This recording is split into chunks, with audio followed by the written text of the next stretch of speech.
Hello, and welcome into the SMU TV studios here in Dallas. I'm Grace Lawrence. I'm Peter Warner. And I'm Grace Thompson. And we are here to preview the SMU football bowl game. They got the New Mexico Bowl, 6:30 p.m. kickoff on ABC, so prime time next Saturday in Albuquerque against BYU. But first, let's talk about this season. Let's start with our favorite moments from the season. Peter, I'm starting with you. Tanner Mordecai-Houston game by far, just 10 touchdowns, record-breaking performance. It was incredible to watch him be able to do that. I mean, I think he had probably, the highest PFF grade ever for a quarterback in the game, which is insane. And it just was so incredible to see the whole offense drop 72, I believe, 70 in a game, which you never see ever. Yeah. So that was really cool to see, and then just the whole offense pitched in and helped him out too. And then he was gotten national recognition, which was really cool to see too. So that's probably my favorite moment. Defense, I guess, in that game a little bit. It's funny. I saw a stat. We'll focus. Positive vibes on the offense. Houston basketball has not let up 73 points, I believe, was the final their football team let up against that SMU game. So their basketball team still has not let up that many points in the season, and we are a lot of games into the basketball season so far. Grace, what was your favorite moment? I would say by far my favorite moment was Elijah Chapman's scoop and score during the Tulsa game. It wasn't necessarily like game-changing, but I just loved the energy that I saw on the field. I think it was a 23-yard touchdown. I just loved it. I thought it was really funny. The celebration was like he's just running down the field. And his teammates are just kind of not sure how to block for him. He's just a big guy, just trucking down the field. I don't know. I loved it. Great to watch. Good touchdown. No one would have tackled him. No one would have tackled him. No, exactly. I don't think he could. Yeah, I don't know. It just was pure entertainment as well as ended in a Mustang touchdown. So yeah, that's my highlight of the season. Yeah, I love that. And such a good game. Everyone stepped up to the plate that game. Great moment. I think mine is just Rashee Rice's season. I mean, he came into the season promising he would do what he could do, and I think he went above and beyond and really achieved that. Became a leader. Finished the season leading the country in receiving yards. And I don't think he's getting enough recognition on the national slate yet. It's everything too. Yeah. It's everything, the Texas level, the national level. But it doesn't matter because at the end of the day, whatever NFL team ends up with him, it's going to be very fun to watch him every Sunday. Yeah. But, I mean, I love R11. I love the whole brand. I love how much he bought into SMU, and I just loved watching him all season. It was really fun. I think he was the first wide receiver, at least of note to me, since James Prochet, that really made it SMU part of his brand. And that I think that really rallies the fan base. And I'm really excited to watch him play on the big stage. Right, and it's just he made a major decision to come back here in the offseason. He could have transferred. He could have gone to the league. He's good enough to play at a Power 5 level, but, he stayed, and he said it was the best decision he ever made to me. So it was just that's how much he loves. He loves this school, and even when he broke the single-season receiving yards record, Emmanuel Sanders, he broke that record, and Emmanuel Sanders gave him a shout-out, which I also loved. Yeah. So just an overall great season from him. Great season for the offense. I think honorable mention that Brandon Crossley interception. Peter, what did you think of that Memphis game? It was a good way to end the season. A little momentum. Obviously, we have the bowl game, but just to end the season on that with the senior, which is great to watch for a senior. But just in that, it's going to bring some momentum into the next year. It's good for recruiting to have a win to end the year too. So I thought that was really great to close it down with that moment, and everyone was celebrating and happy. So I think that was probably one of the better moments of the season. Yeah, definitely. And, Grace, what did you think of the defense saving that game? Kind of ironic for the season. That's what I'm saying. It kind of was hey, we got it together in the last minute, but we got it together. I think we've talked about it throughout the entire season about how and why we think the defense needs to step up. So I was really happy to see them do it in some fashion in that last game. We needed them to step up a lot of the season, and they finally did it and saved that game. So I'm hoping that bodes well for the next season.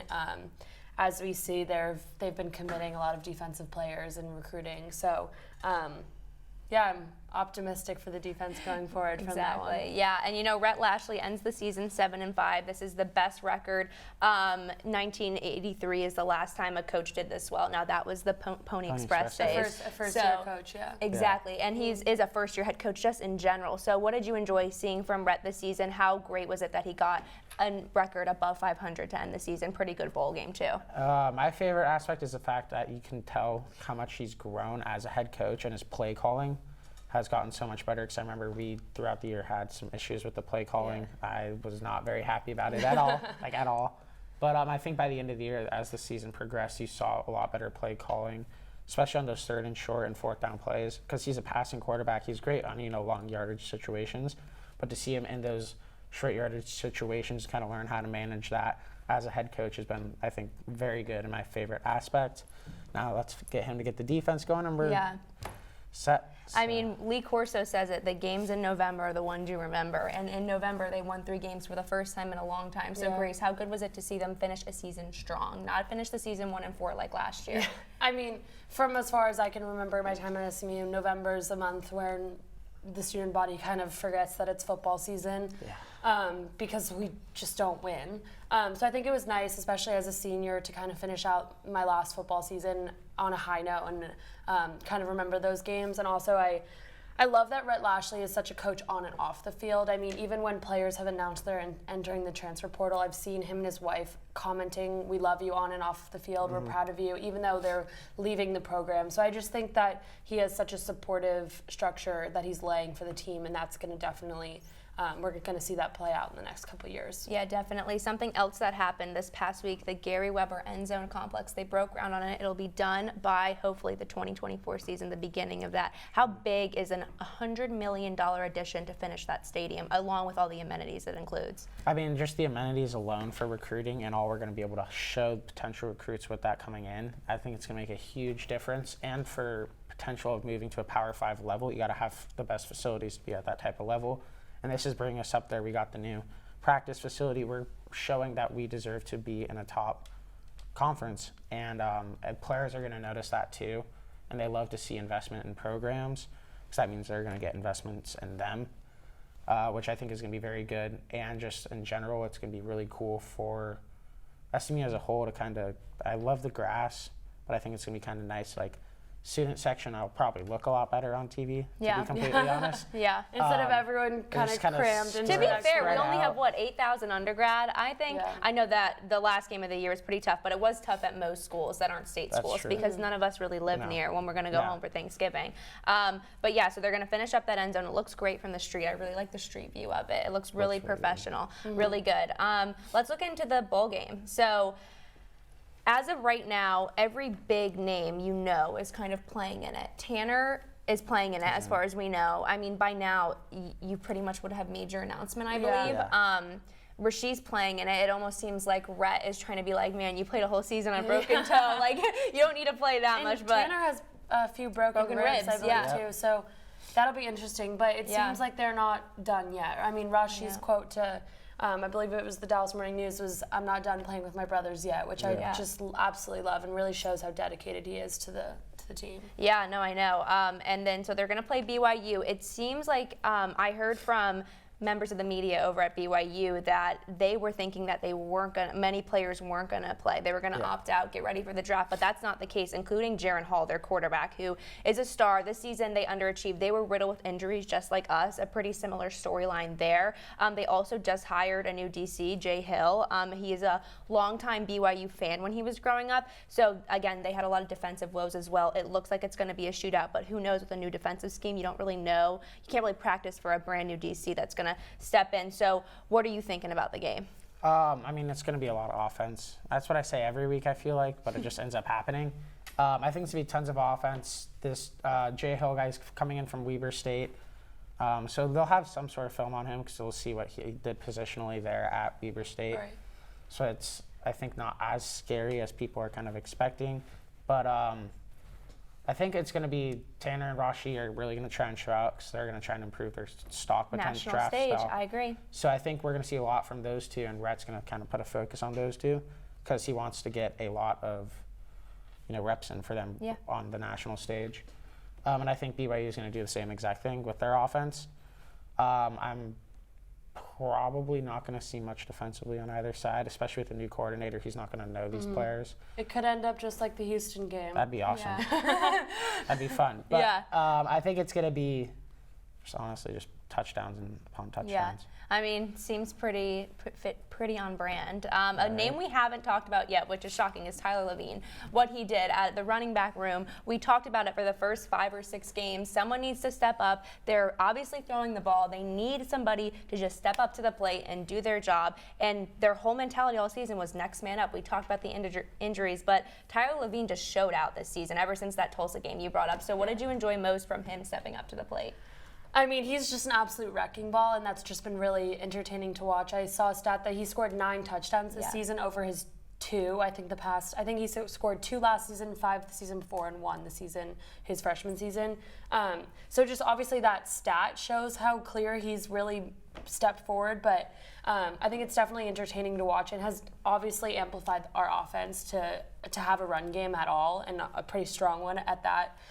The clips of him just absolutely plowing straight through the center it's just awesome. He's a wrecking ball. No, literally. And Rhett Lashley said that, Tanner's got some broken ribs where she's got a broken toe, but nobody's more injured than Tyler Levine. Yeah. And I was like, what does that mean? I was like, well, what? He doesn't have a broken arm. Is he No, confirmed he's just playing? banged up for sure. Is he playing? I believe he is, and I believe he's got 1 more year of eligibility. No one has said anything. No one of note has said anything otherwise than that they're not playing. And Tyler did not walk. He didn't walk at senior day. Yeah. Last minute. Yeah, change. he's got 1 more year of eligibility, I believe. Yeah, okay. Been through a lot of health scares, so it's honestly, his story is genuinely incredible, I think. Oh, it's awesome. Yeah. It's awesome. I was just worried with those injuries. The fact that he's the most injured. I think it's not necessarily like I don't think he's severely injured. I think he's just like most banged up. contusion. Broken finger just bang. Yeah. I mean, how do you Bruised not elbow get banged here. up doing what he does? That's what he does exactly. I was gonna say. Yeah. His job just straight down the middle, take the hit, but keeps going. Yeah, and we talk about running backs. TJ McDaniel entered the portal, a running back here. The portal has got a few SMU names in it, a few SMU commits as well. What have you seen from the portal so far that you've enjoyed? Yeah, so far 7 names have been announced. The only real major one I think is TJ McDaniel, someone that's actually made an impact for this team, which is crazy considering I thought I'm not good for him, but I thought he might have stayed. Running back room next year I thought might open up a little bit more. But he's going to, I think, definitely be able to go somewhere good. I think he'll draw a lot of attention. He was averaging 4.8 yards per carry this season, which is really good. So I'm curious to see what happens with TJ. Maybe he comes back, I don't know. But that's on the going outside. Going in, we already got to commit a cornerback from West Virginia who's very good. He was preseason. Picked off Max Duggan a year ago. Exactly. I love As that you video. saw on Twitter. I love that video. But he was preseason all Big 12 selection as a cornerback. I believe he had 20-something tackles last year. I guess season before. He as was a pretty cornerback, injured this which season. which is really good as a cornerback. He had 2 interceptions. I believe he also had a forced fumble, so that's pretty good. And then there's also a linebacker from Stanford. He was a 4-year starter there. He's going to come on a visit, right? He's coming on a visit this week. Weekend, yeah. And he's very good. He would be huge. He was originally committed to SMU out of high school. And he's also bringing an offensive lineman with him to visit who's a friend from Stanford. So those are the big names right now. There's other players we've obviously offered from other schools, but they're a lot, they're big names. We're going for some big names here. There's an Oklahoma 5-star, Texas A&M 5-star we're going after. So there's a lot of options for us, and they're all on the defensive side of the ball, which is great. That's what you need to happen right now. We've already checked off all the boxes with cornerback. We'll probably need another cornerback and some linebackers and a defensive lineman based on how our transfer portal has gone so far with who has left. You mentioned the people coming back are DFW natives, and I know that, Sonny's gone. That was Sonny's brand, was Dallas, but they kept the Dallas branding this year, and Dallas is still so important to Rhett and his squad because there's so much talent here that wants to come back here and get a quality education, because if football doesn't work out, SMU, the alumni, the brand, it means so much. Exactly. Yeah. So what do you think Dallas means to these recruits? Like, what do you think the pitch is? I think especially with a lot of them being Dallas natives, it helps playing closer to home, but also, as you said, life after ball and kind of the support system that SMU has built, I think parallels some of the bigger programs in the country. I think also, I love how Mayor Eric Johnson has bought into the program. He gets really, really active on Twitter on game days, especially at the Iron Skill. It was really coming for the Fort Worth mayor. So I think it's just part of the brand. It's part of the personality. Like, we are Dallas's football team, and I don't see that going away. Definitely. I want to, outside of SMU, get our CFP predictions. So you have Georgia, Ohio State playing, and then you have our good old friends TCU heading to the Fiesta Bowl to play Michigan. I want to know who you think is going to win the whole thing this year. Anyone but TCU. I think okay. Georgia's going back to Is that back. realistically? Don't shoot me for saying this. I think they might be Michigan. I'm kind of rooting for Max Duggan. No, I know. I agree. I've got nothing against that kid. He's phenomenal. I think Sonny is Sonny, but they have worked so hard, that team. And Max's, I don't know if Max's press conference after the championship game was, I started crying. He was tearing up and he was like, I didn't make enough plays. I didn't do enough for my team. Like, and it just, you could see he was carrying the world on his shoulders when he didn't necessarily need to be doing it alone. And I don't know, I think obviously he's been awarded as a Heisman finalist, and I would love to see him pull something off. At least, I don't want them to win the championship because that would make me angry.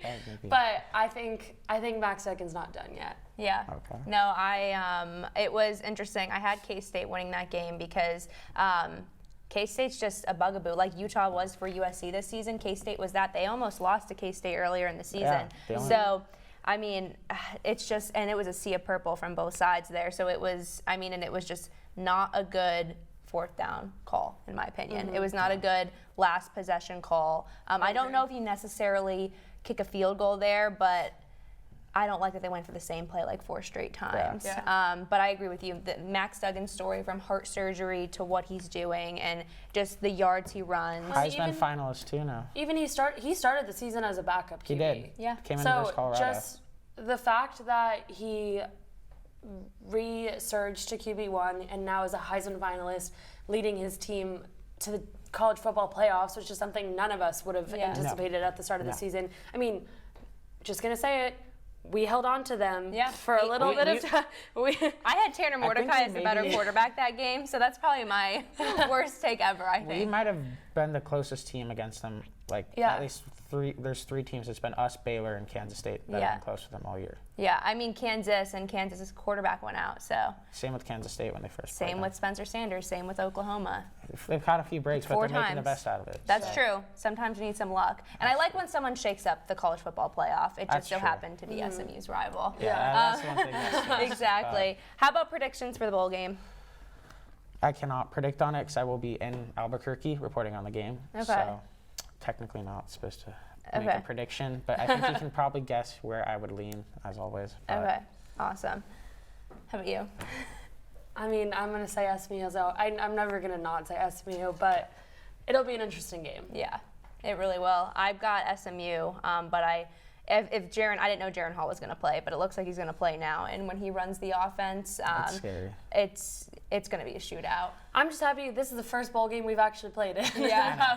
No, they've been bowl years. eligible for 4 years, but haven't played since Boca Raton. Yeah. And that was the Shane Buechele, James Prochet, Great. I actually forgot that happened. Ulysses Bentley. That game, it's good to forget that game. That was not a good one. That was when Lane Kiffin left for we Ole lost Miss. to Lane Yeah. Kiffin. Yeah, he was out the door. But All right, so the New Mexico Bowl versus BYU at 6:30 p.m. on ABC next Prime time. Saturday. It's our last show. It's I the know. day of Last my show graduation, altogether. so I'm gonna be. It's shocking. Of course, it falls on the day of my grad, but this is our last show. It's our last show together. This is my last time signing off on this desk. Yeah. So We've had a I've lot had of a- fun this We've season. had a I run. hope y'all have We've had a too. lot run. of ups and downs, but more ups than downs. Yes, definitely. All right, signing off. I'm Grace Lawrence, I'm Grace Thompson. Peter Warner. and as always, pony up. Pony up.